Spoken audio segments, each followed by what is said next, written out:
All right, welcome in, episode 104. What's Right with Nick Wright? We are live right now on YouTube. Again, if you're watching us on YouTube right now, we greatly appreciate it. Click the bell so you get an update whenever we go live. Subscribe if you're not already subscribing. And tell your friends about it. We're still efforting to get to the 100,000 subscribers. We're just shy of 90,000. It's going to be hard to get to the 100,000 by the end of football season, but that is our stated goal. Also, you can listen to us via any podcasting app that you have. If you can't catch us live on YouTube, subscribe to us there as well. And if you are watching live, you can ask us questions in the chat. We have a ton to do today. Start of the second segment, we will discuss what I assumed, because I'm a naive moron, would be universally praised happy news that Brittney Griner has finally been released from a ridiculous and unjust detention in Russia. But because we are so broken and wrecked as a people, nothing can be happy news. Everything must be polarizing, controversial, and somebody's fault. So we'll discuss that at the top of the B block.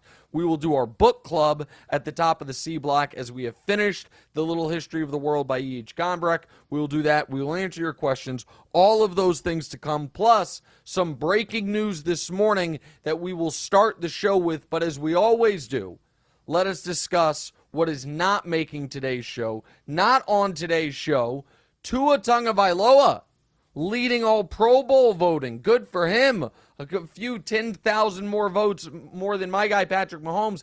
Aaron Judge signing a 9-year, $360 million deal. We're not getting into that on the show, because if we got into that, we'd also have to get into that very odd investigation by Insider that explained that there were these Goldilocks balls that were oddly used allegedly during MLB playoff games and then during Yankee home games. Why would baseball want Yankee home games, or Yankee games, I should say, to have these perfect baseballs to hit home runs? Oh, we won't get into that. And then also the Warriors last night collapsing to the Utah Jazz. Now, they didn't have Steph or Wiggins or Draymond, but they did have a 4-point lead with 13 seconds left. They did have a 1-point lead with the ball with 6 seconds left, and they found a way to lose to the Jazz. They are now 13-13 on the season. That's not on the show. Demonze, here's what is on the show with some breaking news. Go ahead. On Monday's show, we got some breaking news that Baker had been cut from the Panthers. Mm-hmm. And everybody in the whole world thought that Baker was going to San Francisco. Except for your exceptional producer, our exceptional producer, Matt, who is definitely not a charlatan. Mm-hmm. He predicted Baker to L.A. He did. Baker now has a shot to... Can I say something real quick? Matt is very proud of this prediction. Which, by the way, yes, everyone did assume instantly he was going to San Francisco. But Matt was not exactly the only person to throw out there, oh, I do wonder if the Rams, to kind of stick it to the Niners, and because they have their own quarterbacks, and because they have the higher waiver priority, might grab him. This wasn't exactly Matt predicting the Powerball numbers. And yet, if you're on our group chat or reading our rundown, you would think that it was. But I'll give the man his credit. He deserves it. Good job, Matt Ford. Go ahead, Demonze. Baker now has a shot to revive his career for the third time, I believe. Schefter reported that there's a chance that Baker could start tonight if John Wolford is hurt. Yeah. Are you ready to reinvest in your Baker stock? All right, we can start the clock, and I'll answer the exact question in a moment. But first, I have to say this part of it about Baker maybe starting tonight. Okay. I want to say something, oddly enough, about Colin Kaepernick. And it is not, oh, why didn't the Rams or the Niners call Cap? Cap was blackballed and was blackballed successfully enough to where even now, if he weren't blackballed anymore, he's been out of the league far too long for any NFL team to want to sign him. I understand that part of it, okay? The reason I'm bringing up Cap is this. Baker Mayfield might start tonight. I can't believe it, but he might start tonight. He met Sean McVay a day and a half ago, and he might start a football game tonight. During the early part of Cap's blackballing, some of the loudest media voices that were promoting themselves as unbiased, no agenda observers. Folks, sometimes I had to argue with on television. One of the arguments they would give as to why a team wouldn't sign Colin Kaepernick was, well, it'll take for anybody 2, maybe 3 weeks before you can put him on the field. Got to learn the offense. Got to learn the playbook. So, yeah, the quarterback's out for a few weeks, but you can't sign Cap because by the time he's up to speed, quarterback will be back. And that was taken as gospel. And it just became accepted. Anyone that knows how the NFL works knows you could never sign that position, a quarterback, off the street and have him play immediately. It's impossible. There's a different language. You got to know the offense. You got to know the language. You got to know the terminology. So it's not that he's being blackballed. It's just that specific position, you can't do it. And now, Baker Mayfield was a Panther on Sunday. He might start for the Rams on Thursday. He didn't officially become a member of the Rams until 4 p.m. Tuesday. We're talking 52 hours after becoming a member of the team might be their starting quarterback. And nobody seems to remember, everyone is memory hold, the nonsense that folks were spouting for a year straight about no, yes, obviously. Like once people came to like, yeah, obviously he's good enough to at least be a backup, and obviously, it wouldn't be that much of a, the controversial within the locker room. The players seemed to like him, and his former coaches said he was a leader and all these things. Everyone settled on the excuse of, but the playbook, the offense. It's just, it's unfortunate. If he were a tight end, it'd be different. But that position, you can't do it. Just impossible. And yet we sit here today and Baker Mayfield might start. Okay. Let me hop off my soapbox for a moment. And now talk about if I think Baker is going to, if I'm going to reinvest my Baker stock. I'm not going to reinvest my Baker stock, but what I will say is this. This is a great opportunity for Baker. Not tonight so much as the next month. Tonight is a really rough spot because he did just get there, and that team's not that good, all of it. But I don't think there's going to be some big bidding war for Baker Mayfield.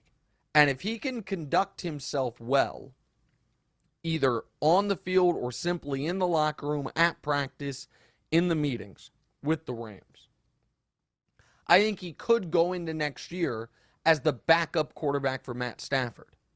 And because of the weird uncertainty surrounding Stafford's injury future, I would say backup quarterback for the Rams is one of the backup quarterbacks that next year is most likely to get on the field somewhat. And we have seen what Sean McVay was able to do with a physically limited number 1 pick Jared Goff, who it didn't go well for Goff before McVay. And I would say this is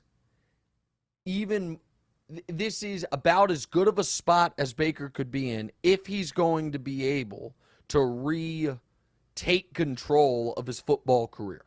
So in that regard, I'm happy for Baker. I would not, if I were Baker, want to be thrown out on the field tonight. It seems like an impossible spot 2 days after being claimed.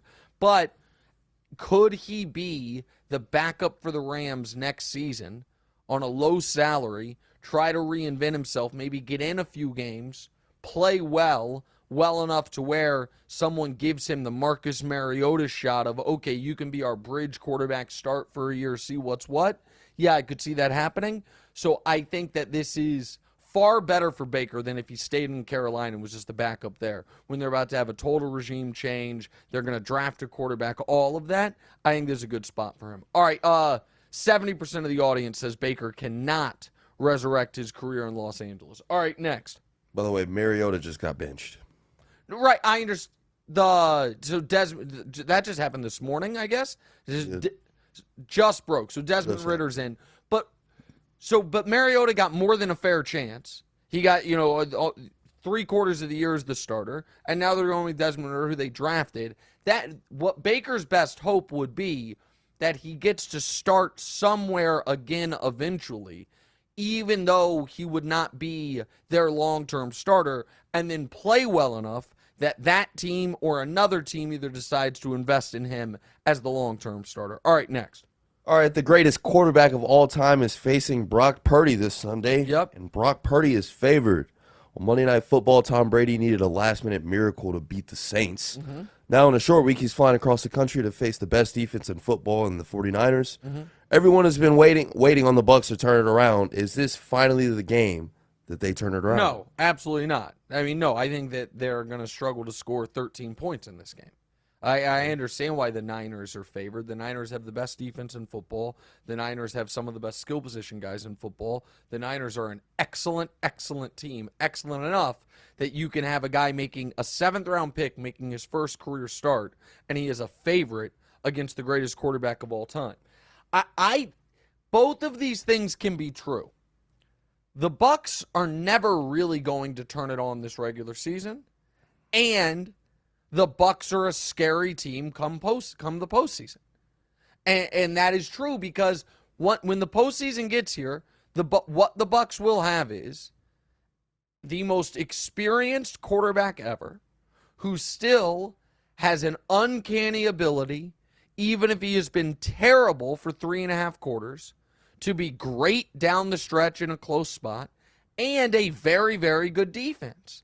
Those are now, I don't think they have a great coach. They obviously don't have a running game. They have a lot of limitations. But those are two amazing cogs to have if you're trying to be a scary playoff team. Does that mean that I think they have a real shot of going to San Francisco and winning this game? Absolutely not. And so I like San Francisco in this spot a lot. I like San Francisco laying the points just because I don't think Tampa's going to be able to break 14. So if Tampa can't break 14 and you're laying 3.5 at San Francisco, can you get to 17? Can you get to 20? That's enough to cover. But I still think Tampa is a team that is, let me put it like this. Minnesota's going to win their division. Tampa's going to win theirs. I believe if you are a wild card team in the NFC, you would rather be going to Minnesota than going to Tampa because of the difference between the fear the Bucs can instill in you versus what the Vikings, even at 10-2, they can instill in you. All right, next. Fair enough. All right. In the final 5 minutes of Tuesday's Nuggets-Mavs game, Luka missed 3 shots, had 2 turnovers, and 1 assist down the stretch. Okay.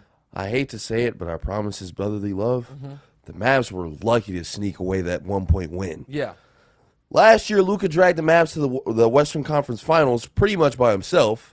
This year, the West seems very much so loaded, and Golden State hasn't even gotten going yet. Yeah. Are you worried that your son is not going to be able to keep the pace up without some help this year? All right, listen, Luka's been sensational. Yeah. The Nuggets game, they won and he had a triple-double, and I thought it was one of his worst games of the year. Let it be known that he doesn't have any room to be anything other than sensational. Well, that's correct. And listen, the Mavs have struggled to build the team around him. Obviously, they lost Brunson. They made the choice not to, overpay for Brunson, but that has cost them. The fact that the team has not been the offensive juggernaut that I thought it would have cost them. And Luka's averaging 33-9-9. He's 33-9-9, and if they had lost that Nuggets game, they would be right at 500. So all of that is, of course, concerning to me. Where I disagree is about the West this year versus last year. The reason that I can hold out some hope for the Mavs is, A, I do think they'll make a move before the deadline to supplement the roster somewhat. But B, right now the 1 seed in the West is the Pelicans. Pelicans love Zion. It's a good roster, really good roster, 1 through 9, deep team. CJ, Ingram, Herb Jones, Alvarado, like that team. But that team doesn't feel unbeatable. Right. Then there's Phoenix.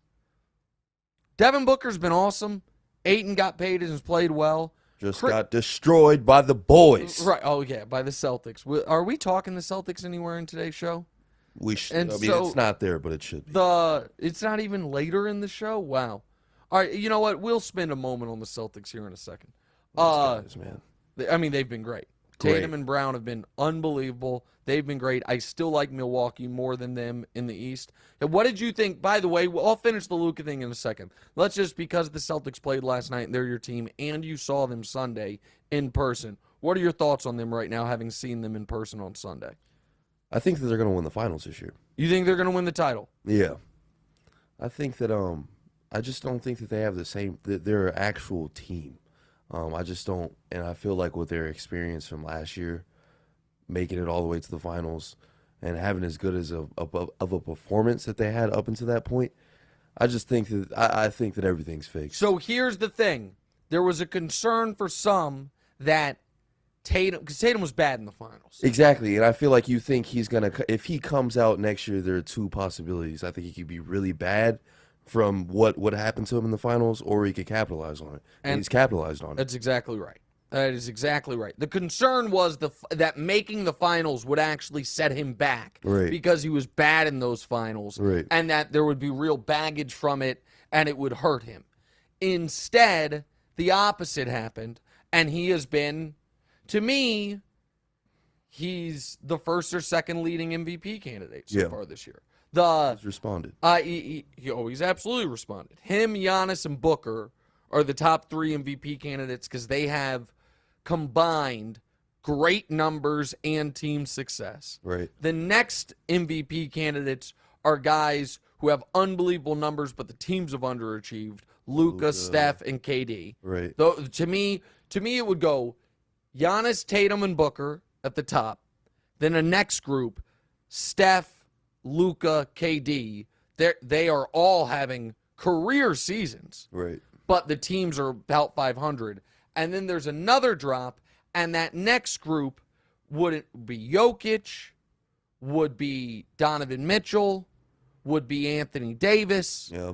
The team has been bad, but I just want to include his name, Shea. Yeah. SGA. Yeah. And that's that next group of guys. But Tatum has been sensational. Luka, to me, has been better, to get back to Luka, than Tatum. But the team's 500 and the Celtics are awesome. Right. And so that's got to incorporate it. Where the Celtics should be excited is they're doing all this with the defense kind of being about average. Right. The defense should probably get better now. The offense will regress a bit. Right now, they have the best offense in NBA history. That's not going to maintain. I predicted going into the year Dallas would finish the year with the best offense in NBA history. That has not happened. And so, but to get back to what I was saying about the West, you mentioned, because we got on tangent, because I mentioned the Suns lost to the Celtics. Chris Paul is not the same guy anymore. Yeah. So that's concerning if you're Phoenix. Then there's Memphis, which is dealing with a lot of injuries, winning despite that. And then there's Denver, and then after that it's Sacramento, who's going to, I think, regress Did you mention Golden State? I'm just going through the standings. We're not there yet. Oh, yeah. I'm literally just going through the standings. Utah, which beat Golden State last night and is 15-12, and credit to them. I think they'll fall off. Then there's Dallas, Portland, Clippers, Warriors, and the Timberwolves, all around the same record. And then lurking is the Lakers, but, AD's sick and LeBron's hurt, so they've now lost back-to-back. Here's why I remain somewhat optimistic about Dallas. I feel like the team to beat in that whole thing is still the Warriors, and I feel like you don't even know if they're ever going to turn it on. Well, that's how I feel about it. Right, that's the thing. There is no juggernaut. Right. The Clippers, Kawhi is a shell of himself when he plays. Right. The Lakers are going to have to scratch and claw just to get in the postseason, right? And they're going to need Anthony Davis to stay at this level. If he stays at this level, if they make the trade I've been proposing, which is not a Russ trade anymore, it's Patrick Beverley and Kendrick Nunn for a shooter with a draft pick attached. Bojan Bogdanovic is the one I've said on TV for the last week. He's on Detroit. Detroit's not going anywhere. That's an interesting one. But if you're Dallas, the one thing you feel like is, man, if we're in a playoff series against New Orleans, yeah, New Orleans has the better team. But it's not just that we have the best player in the series. We have the best player in the series by a wide margin. Like, you play the Warriors, I think you have the best player in the series, but it's very close. Luke and Steph's very close, right? Right. But you play Memphis. Ja's awesome. I think Luke is a lot better than him.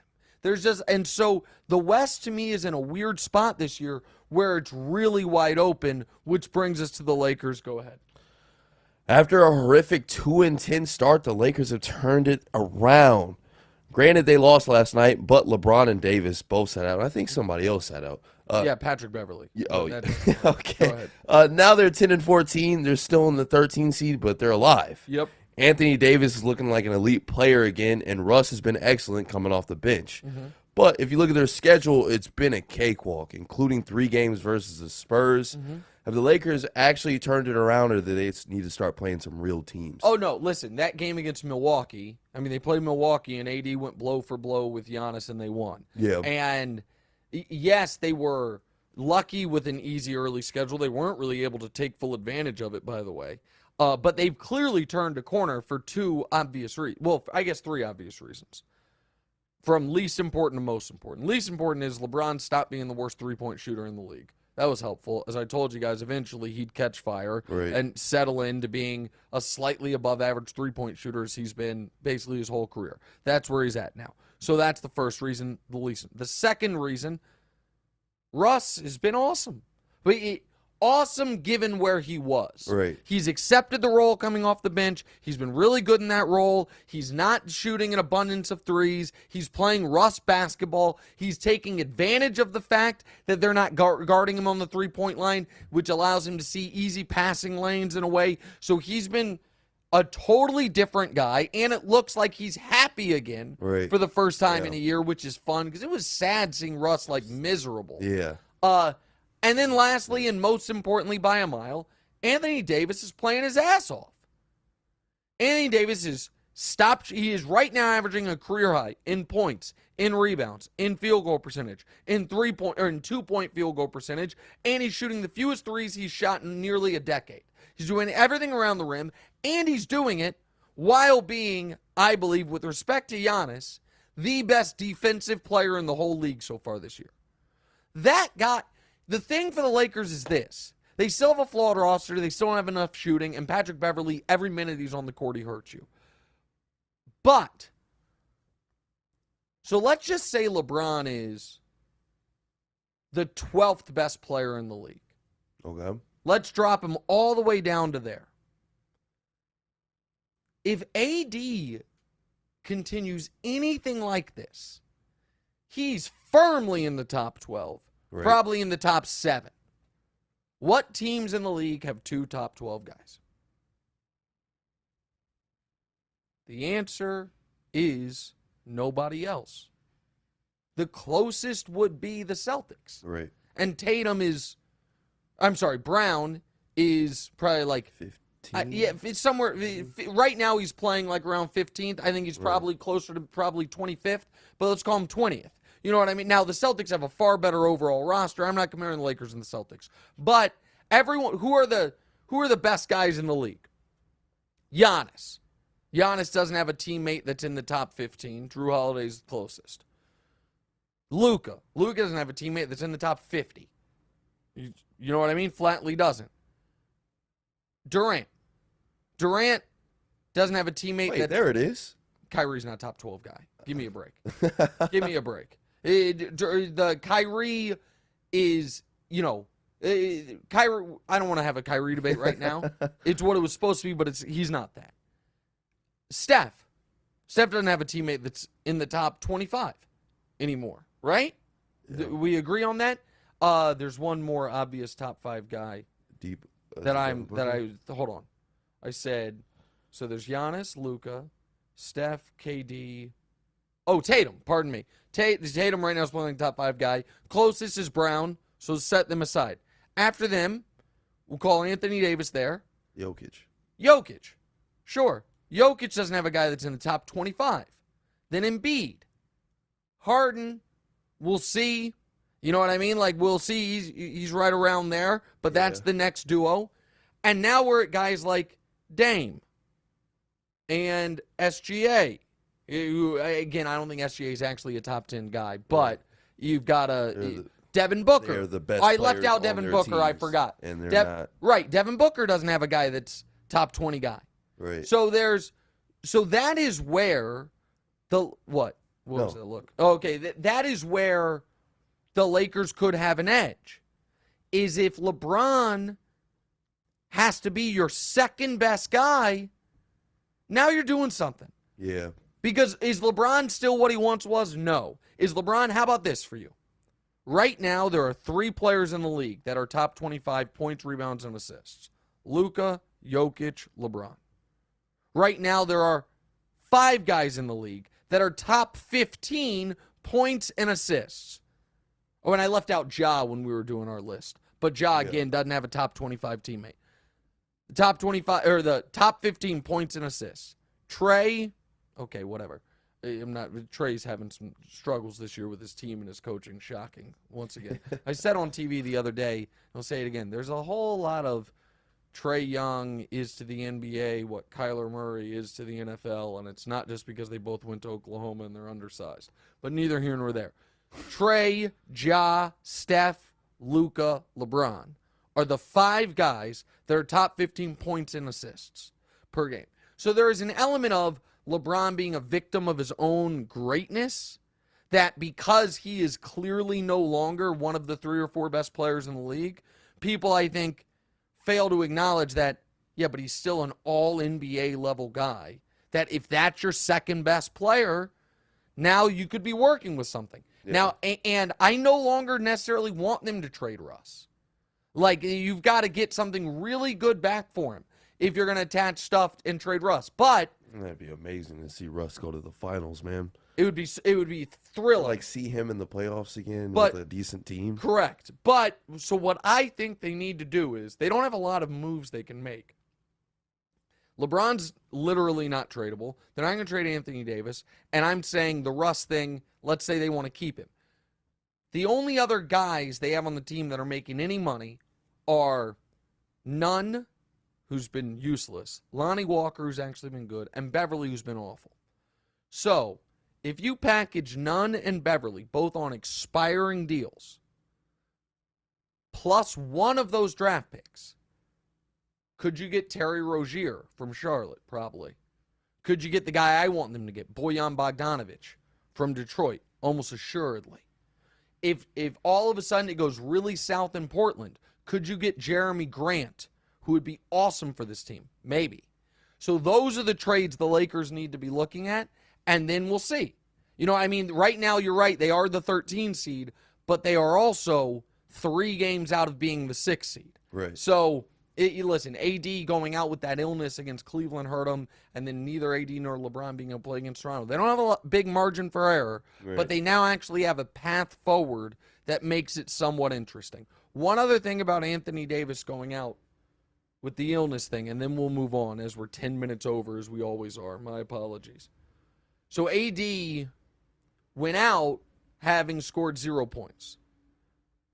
So, you know, forever the all-time record holder for consecutive games in double-digit points was Jordan at 800-something. Okay? Third most ever was Kareem, I think, at 575 or something. LeBron has an active streak of 1,113 games, scoring at least 10 points. And that streak was kept alive, actually, oddly enough, 2 years ago when they were playing the Hawks and Solomon Hill fell into his ankle. LeBron ended up missing a month with that ankle injury. He had 7 points when Solomon Hill fell into his ankle. They took an injury timeout. LeBron stayed in the game for 1 possession, hit a corner 3, got to 10 points, and then was out for 6 weeks. Kept the streak alive. That streak, nobody cares about this type of LeBron stuff but me, but it is noteworthy. His streak is 1,113 games. What do you think the second longest streak, current streak, second longest all time is Jordan at 800-something. Active streak, How many games do you think it is, and who do you think has it? First, tell me who you think has it. Is it AD? No, well, AD's down to 0 now. Oh, he just came out. No, he just went out. Who do you think has so they get 10 points every game no matter what, and you also got to keep in mind can't go out with an injury or an illness like early first quarter of any of these games. You're allowed to sit out games, obviously, but it's not Cal Ripken. Do you have a guess on who? It's not Steph. Steph had his snapped. I forgot why, but he's had a few stinkers where it's not even because of injury. All right, so I'll tell you the answer. The name. Do you want to give another guess? Guess. Giannis. No, Giannis amazingly not. All right, so Luka. Okay. Luka. But guess how many games it is? LeBron's is 1,113. What, since he's been in the league? Give me a number. Luka? Right. Luka's streak is 180 games. So for in context for that, if Luka played all 82 games for the next 11 years, 11 straight seasons of playing all 82, scoring 10 or more in every single one of those games, he still would not be at LeBron's record. And LeBron's just adding to it. That's one of the many records. LeBron James, who I don't know if you've heard, but is the greatest player of the last 50 years and the greatest player of all time. There's a nice 1 hour and 15-minute YouTube video you can watch on this very page about that. One of the many unbreakable LeBron James records. We'll be right back talking Brittney Griner.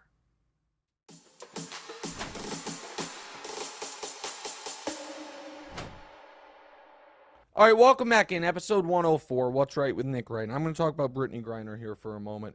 And I got to say, I'm going to do my best to be professional here and to not exude the disgust and the anger that I feel, but it's gonna be hard.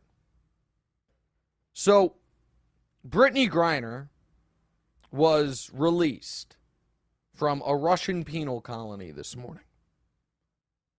It was a prisoner exchange for Victor Bout, who's been in American prison for the better part of 15 years. If you guys ever saw the movie Lord of War, the Nick Cage movie, that character was based on Victor Bout, a Russian arms dealer. He had about 7 years left on his sentence. They were traded. Brittney Griner, of course, allegedly had a vape pen with her at an airport in Russia and was sentenced to nearly a decade in prison and served nearly a year total, including the last bit of it at a penal colony, as a political pawn. And Brittney's on her way home. And even in our just crippled by partisanship and hatred and every ism there is society, I thought maybe for one goddamn morning it could be something, hey, that's good. This American citizen who also happens to be an important American. I understand we're all important, but Brittney Griner is a decorated, celebrated athlete and noteworthy American citizen, which makes her unjust detention by a hostile foreign power should be all the more galling to us, particularly because what she's accused of, even in Russia, that amount of hash oil, as they called it, is typically not treated nearly this harshly. But of course it can't be. Of course, the whataboutism has to start immediately. So there's another American who has been imprisoned in Russia for 4 years named Paul Whelan. He's a former Marine who was over in Russia, he says, for a wedding, and the Russian government says he was spying, and they got him. And he's been locked up. And the Trump administration tried to get him out and has been unsuccessful. And the Biden administration tried to get him out and has been unsuccessful. And Paul Whelan, aside from for his friends and family, has not been the subject of any major American discourse, far I can tell, for quite some time, except when it came to a chance to say, hey, why is she getting out and he's not getting out? Now, Paul Whelan's family came out today and said they are absolutely happy that Brittney Griner got released. And President Biden came out today and said this was not an either or. We tried to get them both. Russia said no. And this was not a pick one, Paul or Brittney, and we picked Brittney. But President Biden said they're not, they are right now not negotiating about Paul Whelan's release. Ostensibly, one would think is because Russia says what he did is far worse than what Brittney did. They're accusing him of spying, accuse her of having like less than a gram of hash oil. Regardless, I'm not going to take the Russian government's word for what Paul Whelan did or didn't do, because I am not so choked by my own either partisanship or, I'll just say it, obvious, transparent racism that I'm going to do what so many alleged red-blooded Americans did with Griner, which was, A, take the Russian government's word for it that she even had the drugs. B, pretend that they are experts on the Russian judicial system and act like it was a trump card when she pled guilty to having the drugs, when the actual experts on the Russian judicial system tell us the only chance she had at mitigating her sentence whatsoever was pleading guilty. There was no plead not guilty, improve your innocence. That wasn't going to happen. Now, I'm not going to act like I've studied that, but because I'm one of these dopes that trusts experts, I'll take their word on it. But also, I want to make this very clear. I think it's absolutely in play that Brittney did have that vape pen on her, forgot she had it on her, or had traveled with it before, it had never been a problem, got caught up in the midst of when Russia was getting ready to invade Ukraine, bad, whatever it is. Everyone should be in agreement that the mistake of having a tiny amount of personal use marijuana, essentially, should not mean a decade of hard labor in a Russian penal colony. We all would be in agreement on it. But because some people cannot get past the fact, either because of their hatred for black people, gay people, women, or Democrats, of which she's all for, that they wanted her to fucking stay over there. And now they're pretending that their actual concern is for Paul Whelan, who the vast majority of these people do not give a shit about, except for to use him as a cudgel to attack either Griner or the president or whatever. And I apologize for cursing. We try not to curse like that, except for when DeMonze reads the wrong line off the script when we're live on YouTube. But we are broken that we can't all collectively say, man, thank goodness she's getting home. And by the way, it is not lost on me the irony of so many of the people who are claiming that they really cared about Victor Bout, the Russian arms dealer, his sentence, when the politics of so many of those people, who best I can tell, don't think it should be illegal for anyone to sell guns to anyone in America ever. The more guns, the more assault rifles, the more weapons of war, the better.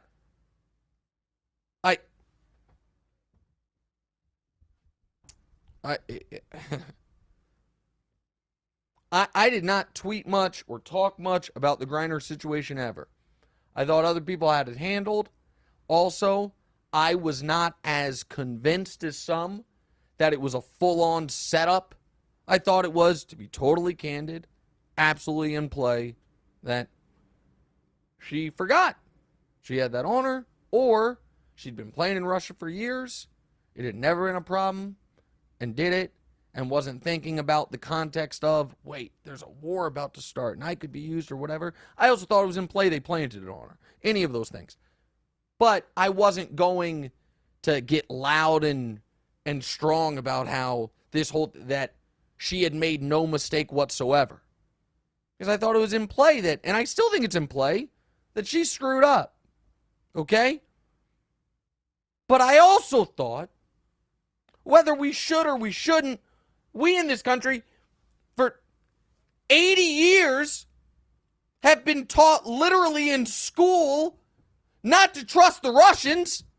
Maybe that's unfair, maybe it's jingoistic, but that seemed to be something that Democrats, Republicans, white, black, everybody agreed, scary Russians. Certainly don't trust Putin's government.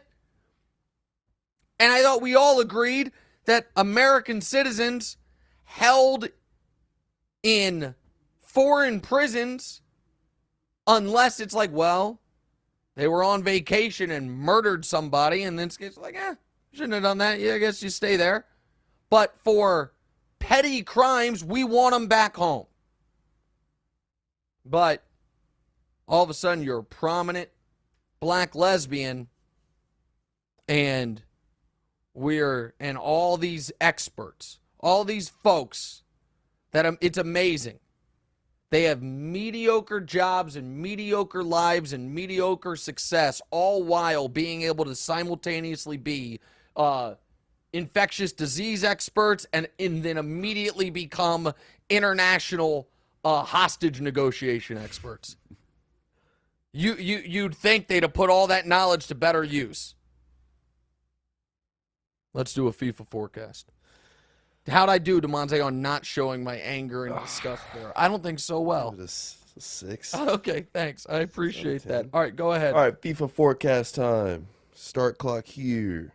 The quarterfinals begin tomorrow with matches between Carolina and Brazil, and the Netherlands versus Argentina. On the other side, we have England versus France and Morocco versus Portugal. We'll get to Ronaldo in a second, obviously. What will be the most exciting matchup in the semis and in the finals? And whose legacy would a World Cup win help the most? Between Messi, Ronaldo, Neymar, or Mbappe? Oh, man. Okay. This is all so fascinating. What are you laughing about? Nah, it was just funny. I mean, how ready you are for it and how fast. Let me hear it. Okay. My answer is Mbappe, though. Okay, do you want to give a why, or it's just your answer? I've got the why in my head, but I just need to think of a better way to. Need to think of the way to put it in take your time, buddy. No problem. So obviously, on one side of the bracket, the best semifinal is Argentina-Brazil. There's no question there. All South American final, two of the countries with the greatest soccer history of all of them. I mean, Brazil has the best. Probably Germany is the second best as far as success of the World Cup. If you include West Germany into Germany, which you do, Germany's out. But Argentina has had massive success, especially for a country of its population. And so I shouldn't say that of its population, but it's just kind of the little brother to Brazil. Argentina-Brazil is the ideal left side of the bracket semifinal. I personally would like to see France-Portugal on the right side, but Morocco, it's be the biggest underdog story in, World Cup history. They're already one of the biggest underdog stories in World Cup history, so it's great. So what I am rooting for as far as, my final pick, my pick was for the semifinal was France versus Spain and Argentina versus Brazil.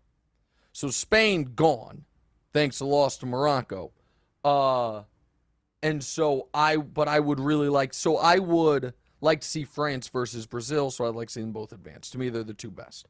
All right. Legacy is interesting because I'm not sure how much this is going to help. We got to see what happens with Ronaldo. Ronaldo got benched, and I know we're going to talk more about this later. He got benched. His replacement got a hat trick.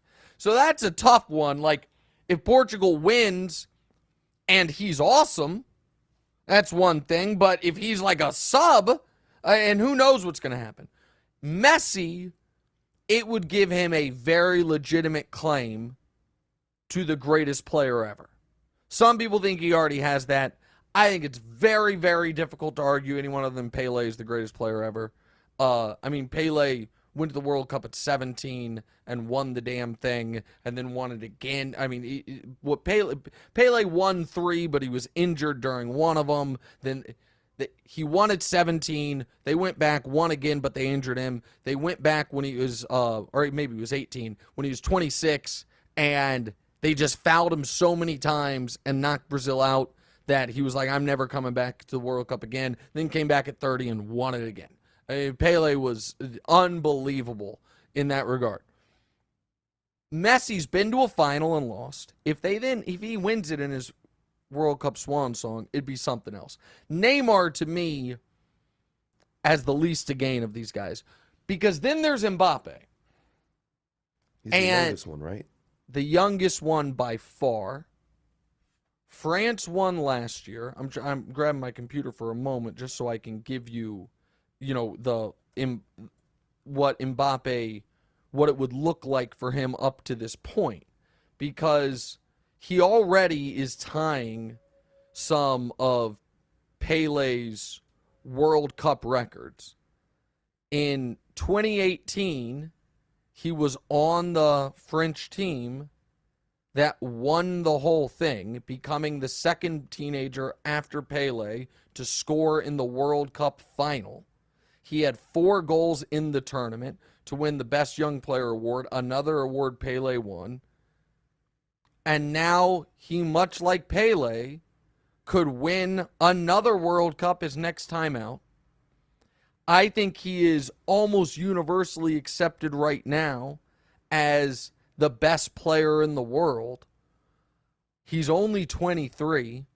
That team to win without Benzema, who's out injured.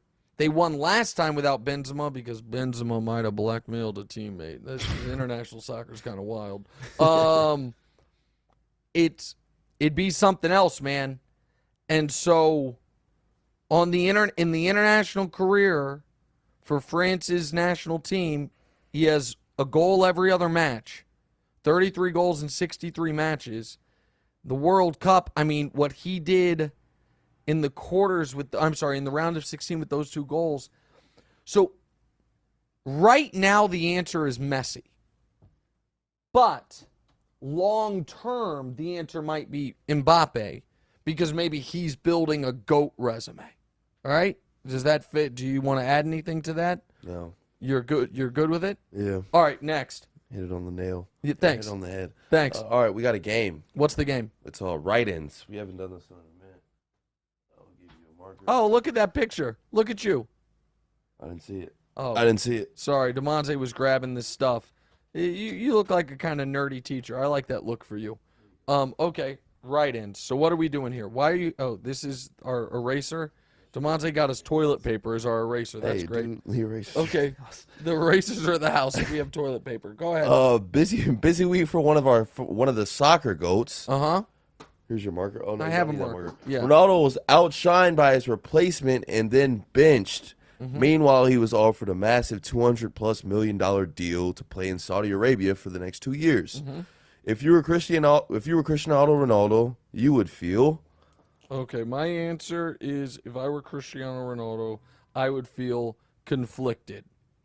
Because winning the World Cup, and you can erase with this, winning the World Cup would be, the final cap on a career that has a bunch of Ballon d'Ors, all the money, everything, and then you go to Saudi Arabia, make, $250 million for 2 years' work.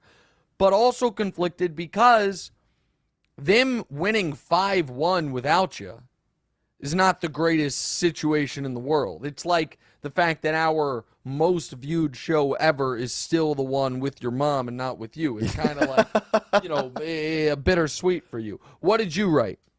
Put like Nick Wright, actually. What does that mean? Very ironically, given what you just said. Why? What's like Nick Wright? I'd feel like Nick Wright. How? Why? Just being outshined by my replacement. Who's my replacement? It's me. Oh, okay. Well done. We had the same joke. All right, erase that. Read the next question. All right, the next one is a huge blow to Buffalo. Von Miller is done for the season after undergoing ACL surgery. As the world's foremost Josh Allen hater, you've called Von Miller the best player on the team. Yeah. Don't say the Chiefs. The main reason the Bills won't win the Super Bowl is Okay, that's easy. I mean, I don't understand why folks want to keep pretending this is not true. The main reason the Bills won't win the Super Bowl is they're not good enough. They're fine. And I understand, right? Oh, Nick. DeMonze wrote Josh Allen's elbow. So here's the thing. Josh Allen's elbow is not, but again, injuries happen in the NFL. And Josh Allen's dealing with an elbow, and Von Miller's done for the year, and yet folks still want to pretend, oh, they'll be fine. No, they won't. Their best defensive player's done for the year. Their best offensive player has a banged-up elbow and hasn't been great since he got the banged-up elbow. The inability for folks to acknowledge that this team is not quite what folks pretended it was at the beginning of the year. Oh, Nick, but they're the 1 seed right now. Do you know who the 1 seed was at this very moment last season? The New England Patriots were the 1 seed in the AFC after Week 13. Though being the 1 seed after Week 13 guarantees you nothing. And in order for them to stay the 1 seed, they got to go undefeated because the Chiefs are not losing again. So, there's plenty of reasons that they're not going to win the Super Bowl, but most notably, they're not quite good enough. Next. all right. The Titans were witness. The Titans were witness to an all-time revenge game for their former star wide receiver A.J. Brown Sunday. The next day, the Titans fired their GM, who was responsible for trading him. Reminder: the Titans are 7-5 and leading their division. I would describe the Titans firing John Robinson as. All right, listen. It is wild. They've never had a losing season since hiring him. They've been the 1 seed. They've won the division. They're 7-5 right now, and they fired their GM. The Titans firing John Robinson was impulsive. What did you say? Shady and petty. Shady and petty, says DeMonte. So I say impulsive because I really do think it was that Vrabel never wanted to trade A.J. Brown. John Robinson traded him. The passing offense has obviously struggled, and then A.J. Brown baptizes them for 3 hours on Sunday, and Vrabel, you know what, I maybe should, I'm also going to revise my answer. To the Titans firing John Robinson is a power grab because I think it's Vrabel taking full control over the organization. Okay. I think it's Vrabel trying to do what his coach Belichick did, which is I'll just run everything. So that's what I think. All right, last one. All right, Tuesday night, the GOAT of Cleveland went back to Cleveland. I'm sorry. Joey Chestnut, during the Cavs halftime against LeBron and Lakers, Joey Jaws stole the show. A 3-man team combined to consume 33 pierogies. Pierogies. While Chestnut down 47 alone. Chestnut will be favored by how many pierogies in an eating contest versus Nick and DeMonze. All right, what the heck is a pierogi, dude? You know, I got to be honest with you. Oh, look. How about that? It's a Polish dumpling, potato filled. Oh, dang, dude. If that had, like, some type of... I got to be honest. I didn't know what a pierogi was. I knew how to pronounce it, but I didn't know what it was. It's like a mimosa or like a gyoza. Yeah, not a mimosa. But it's almost Friday, man. Yeah. It looked like a gyoza. That's correct. It looks like it's a dumpling. If he can eat 47, he'd be favored by, I'm going to say, 34.5 is my answer. 34.5? Yeah, I think you and I could eat 12. I'd favor him by 8. By 8? Did you not read the thing you just read? 47. 3 guys combined to eat 33. So you think you're eating 40? I don't think so. I also, to be honest with you, our producers are way more interested in Joey Chestnut content than I am.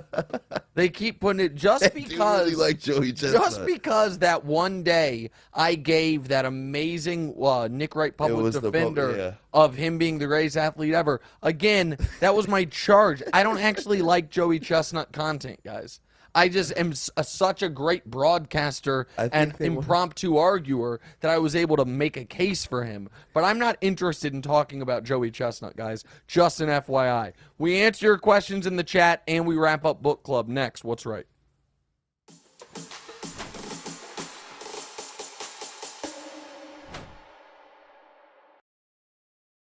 What's Right with Nick Wright, and we're wrapping up our first book club, E.H. Gombrich's A Little History of the World. So I'm going to be honest with you guys. I did not do a great job on book club because I didn't really, what I realized is the way a book club is supposed to work is it's like a discussion. And we can't really have a multi-person discussion with the viewers about book club each and every week. And we certainly can't even have a two-person discussion about book club because DeMonze and my reading paces were slightly different. Now, I'm not putting this on you. I missed a week and then I caught all up, and it's just not going to work that way. However, I'm not picking on you, buddy. No, I'm just more so stuck on how did you not know what a book club is? Like, and how they do it, dude? I've never been in a book club. No book club 101? Okay, I've never been in a book club. I hadn't thought about it. I know Bomani does one on his podcast. I thought it was cool. I wanted to do it. However, this is the way we're going to wrap up book club, which is why, even if you haven't read this, I encourage you to read it. We'll wrap up this month's book club, and then we'll start another book. The reason I love history books is because it just contextualizes everything that's happening around us. So this morning, in the Washington Post is this headline, okay? German police arrest 25 people over plot to overthrow the government. And then you read it. German authorities arrested 25 people suspected of plotting to use armed forces to storm parliament and violently overthrow the state. Those arrested included a 71-year-old German aristocrat. So I'm like, oh, German aristocrat. Let me read more about him. So then you go to a different Washington Post article.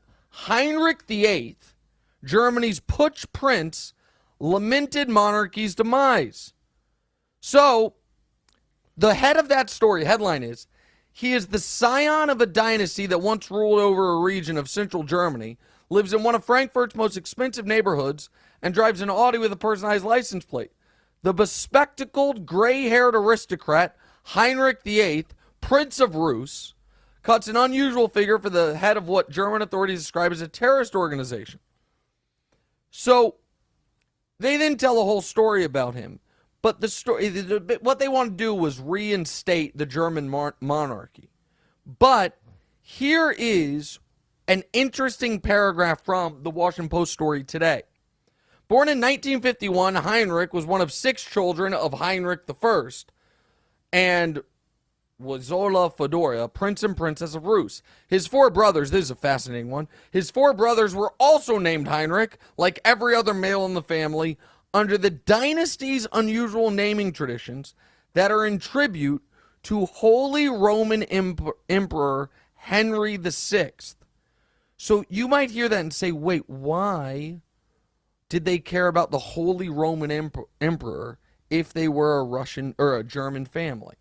To which I will take you to the chapter 24 in our book, Emperors in the Age of Chivalry, which explains to us how the popes around 800 years ago would often name the king of Germany the Holy Roman Emperor, and explains how that one of the reasons people wanted to be in charge of Germany so much was they would then travel to Rome to see the Pope, where the Pope would call them essentially the defender of all of Christendom, as they called it, and the head of the Holy Roman Emperor, or the head of the Roman Empire,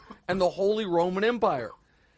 And there was also consistently a power struggle between different popes and different rulers of Germany to kind of debate, and this is in the 1100s and the 1200s, who the actual top dog was. And one of the popes, once upon a time, Pope Innocent III excommunicated the king, Gregory VII, and made it to where none of the priests in Germany could give him communion until he came to see the Pope and ask for his forgiveness. Which, by the way, I'm just going to read you one passage, then we'll move on from book club. One day, King John refused to carry out the Pope's orders. He excommunicated him and forbade any priests to celebrate Mass in all of England. The English nobility became so angry with their king, they took away almost all his power. In 1215, he had to solemnly swear that he would never again oppose their will. This was the famous Magna Carta, the great charter to which King John, I might have said Germany earlier when I meant England, but this is about the English king. King John put his seal, which he granted his barons a whole host of rights which English citizens hold to this day. But England still had to pay taxes and tribute to Pope Innocent III, so great was his power. I understand a lot of this is not that interesting for a lot of people. I find the whole thing wildly fascinating.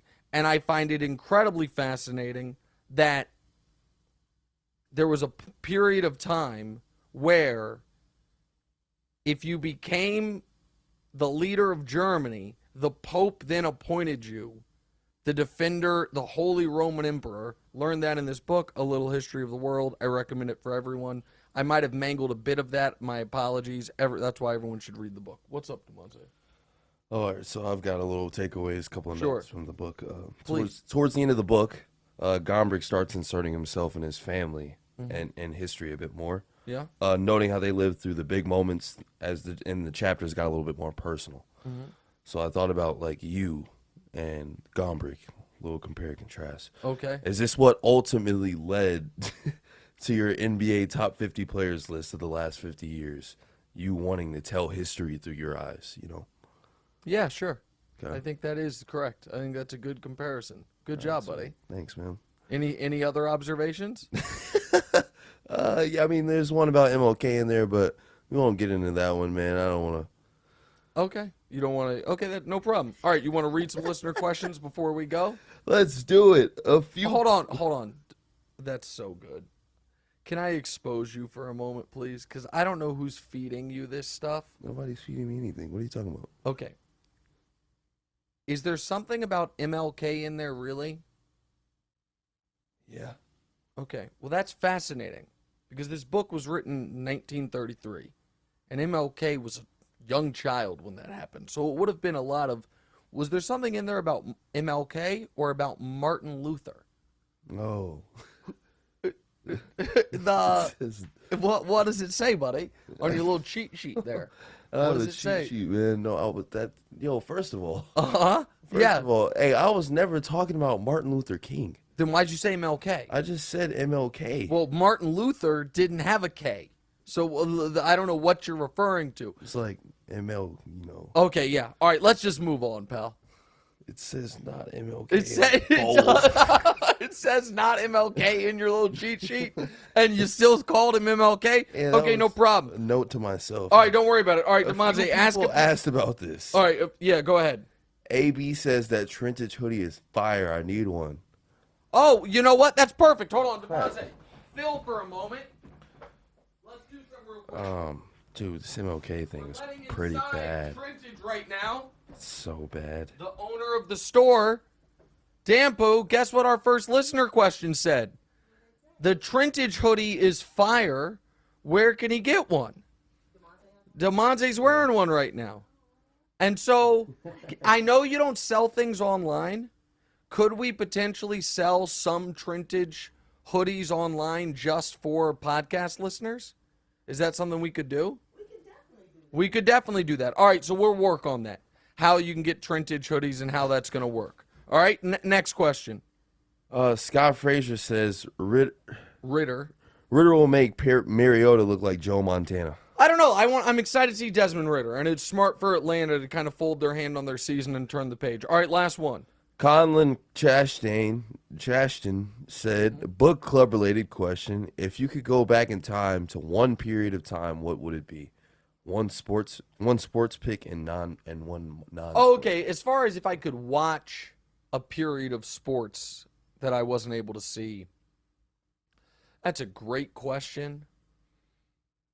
I think I'd love to be alive when boxing was at its peak, like from a sports perspective. Okay. I'd really like to see that. As far as go back in time, I feel very, very lucky about when I was born in world history. Every once in a while, like, I think about the fact that, even, like, that the vast majority of people right now eat better than the greatest kings of queens of olden times, and I am grateful of that. And so I don't really want to go back in history. Seems rough and Same. yeah, it's yeah. That's a good answer. So I'm not really interested. Things aren't perfect right now, far from it.